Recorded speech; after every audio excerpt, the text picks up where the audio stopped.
Hi there, in this video we're going to talk about DistroKid. So DistroKid is a music distribution platform where you can upload your music and have it distributed to the major music platforms such as Spotify, Apple Music, Amazon and more. As you can see here, you can upload as much music as you want and keep 100% of your earnings. And the cool thing about DistroKid is you only pay one fixed amount every year and you can upload unlimited albums and songs in that time. You can also set up splits to automatically route any percentages of earnings from any track to any of your collaborators to get paid monthly, and they get the music into the stores really quickly. So if you are a frequent uploader of music and you work really quickly and when you upload a lot of music in a year, this is probably a really good service for you. Okay, so let's get started. I'm going to take you through how to use DistroKid and how to upload your music.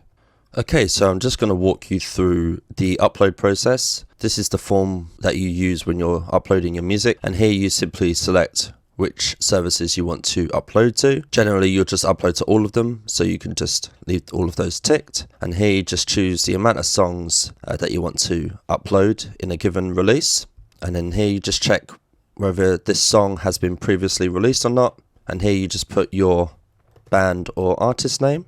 Okay, and then if you already exist in Apple Music and Spotify, this is where it will just check that it correlates with the same artist as it already exists on those platforms. So I'm just checking on the Apple Music link that it's given me, and this is correct. So this is making it really easy to verify that the music will get released under the same artist profile on the given platform.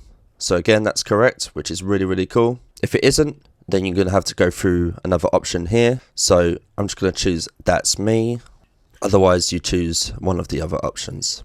Here you can select the release date that you want it to go out. I personally recommend that you set up releases at least 2 weeks ahead of time. I mean, I like to do it a month ahead of time because I like to build out a campaign and a good pre-release strategy, but it's up to you. Your strategy might be a bit different and you might be releasing a bit more frequently, but as DistroKid advises here, setting your release date to at least 1 week in the future increases your chances getting added to playlists. So what they mean by that is when you set up your release date for at least a week in the future, you'll be able to go to your Spotify for Artists account and you'll be able to go to music and then upcoming.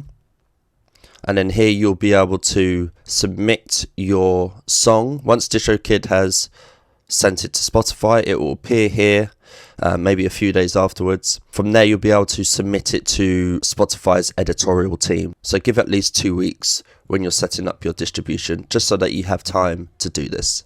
Okay, let's go back to DistroKid. And here you put the name of the record label. If you are unsigned, you can just put your name. You can put your artist name, or you can put, you can make up a record label if you wanted to. Like if you wanted to release your music under a slightly different brand name, you can do that. Otherwise, you could just put your artist name in here. And here you can set up pre-order links for iTunes, Google Play, Amazon, etc. So yes, you can have people pre-order, or you could just choose not to do that. It's up to you, but I like to do pre-orders. Some people still buy music, which is great. A lot of people do actually. And it can be an interesting part of your campaign. So you can focus on collecting pre-saves and pre-orders of your music from your fans leading up to the release. And then after that, you can just continue promotion. And it says here, to enable pre-orders, you must first choose a release date that's at least 5 days from now. That makes sense. So let's say I set a release date for somewhere in the middle of July. You can set the release time as well. Generally, I just set it for the beginning of the day, which is 12 AM. You've got these time synchronization options as well. That's entirely up to you, to be honest. Pre-order, yes. And then record label, you could put a brand name in there that you've made up. Just make sure that it doesn't exist somewhere else or whatever. Or you could just put your artist name. Here you can upload the album cover. You want that to be at least 3000 by 3000 pixels. And as DistroKid correctly advises here, don't increase the size of smaller images because that will just make them blurry and the platforms might reject those images based on that. Stores will reject artwork that contains a website address, Twitter name, or any image that's pixelated, rotated, or poor quality. They'll also reject artwork with prices or store logos. Don't put an iTunes or Spotify logo on your artwork. Also, please don't reuse the same artwork for multiple albums. And make sure that you own this artwork and everything in it. Stores will reject your artwork if it contains images you found online that you don't have the explicit right to use. Okay, so make sure you're following the rules in that regard, because otherwise your release could get rejected by the platforms, and that's just going to slow down or halt the release process, and that's just not a good place to be. Primary genre, so you select your genre here, and then an optional secondary genre, which you can choose that is fitting for your music. Okay, so here, track 1, you enter the name of the first track, or the only track if it's only one song, and then featured artist, type it in this way. Let's see if DistroKid agrees with that. So in brackets, feat dot the artist name, close bracket. So that's how you add a featured artist, because that's how it will appear in the track name on the given platform like Spotify or iTunes. And here, this is where you upload the audio file. Generally, the standard format for distribution is a 16-bit 44.1 WAV file. Okay, so that's generally what you want to upload.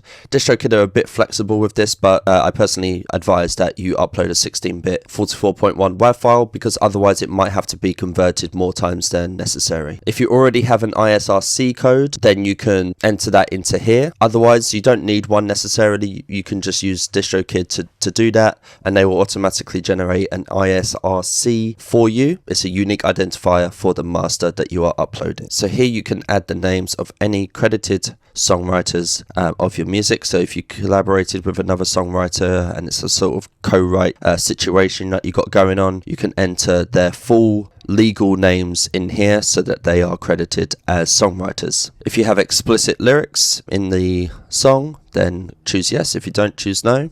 Okay, so here there's just an option as to whether or not this is a radio edit or not. If there isn't, then just choose no. If it is, then choose yes. Instrumental, and then you can choose the preview clip start time. So this is especially useful for TikTok, because TikTok will obviously just pull the clip out of the song, and if you don't specify which clip, it'll kind of just be up to them, or it might just be the beginning clip, which isn't necessarily ideal. And so here you can choose at which time frame you want that clip to come from in the track. So that's quite important actually for TikTok especially, so definitely think about that. And here you can just choose the track price as it appears on the paid sale platforms like iTunes and Amazon. I would just go with 99 cents if I were you, but it's entirely up to you.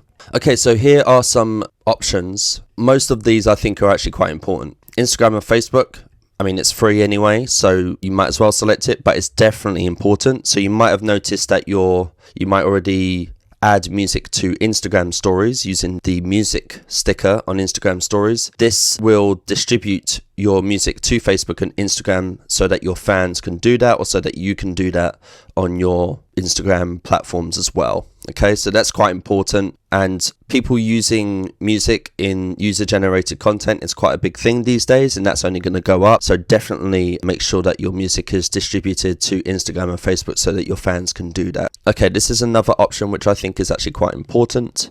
They call it YouTube Money. So as it says here, get notified and paid if your music is ever used in any other YouTube videos. Okay, so this will distribute your music to YouTube's Content ID system. So if other people use your music in their YouTube videos, you can collect some money when they do that. Entirely up to you. You might choose not to do that and let people just monetize their videos automatically without sending you any money, but it's entirely up to you. If they're uploading your content, then you're entitled to royalties on that, and this is the easiest way for you to collect those. Okay, there's a YouTube video here that explains Content ID, so definitely educate yourself on that. And here's some important options that you might have to check out. So here, if you've created all the sounds yourself, the single does not contain beats, loops, etc. So go through all of these options and just verify all of these things, and definitely educate yourself on YouTube's Content ID system, because it's actually quite important. And here's some options about who wrote the music, etc. Okay, so here's a store maximizer option. This is up to you as well. It costs $7.95 a year. DistroKid will automatically deliver this single to new online stores and streaming services as we add them, which is often. We'll give you notice each time we add a new single to a new service. Entirely up to you. That's I suppose it's quite a speculative thing, but you know, music platforms do come and go. Even the ones that we think are huge now, they're all relatively young, and you know, they will come and go, and there's always going to be new things in the market, and Store Maximizer will make sure that you get your music in those as early as feasibly possible. This is an option I would definitely check. Okay, so Shazam, if you don't know about Shazam, it's an app on smartphones where people can, for example, if someone is playing a song on the radio and they really like the song, Shazam will like listen to the song and identify the song to them so that they can know what the song is and listen to it on Spotify or buy the song on iTunes or what have you. Definitely one of those things that you should do, in my opinion. And here's an option that's called Leave a Legacy. So it's a $29 one-time fee. DistroKid won't delete the single from stores due to a lapsed DistroKid membership. So this is kind of a one-time, I'm going to pay this amount and keep this release on services forever, even if I stop my annual subscription to DistroKid. So this is where you're kind of converting your distribution deal to just a one-off fee, and it stays up there forever. Okay, and some important checkboxes. These are mandatory, so you need to go through these and select them as you go. Okay, hope that was useful. If you are interested in using DistroKid services, you can use my referral link in the description for a discount. Take care.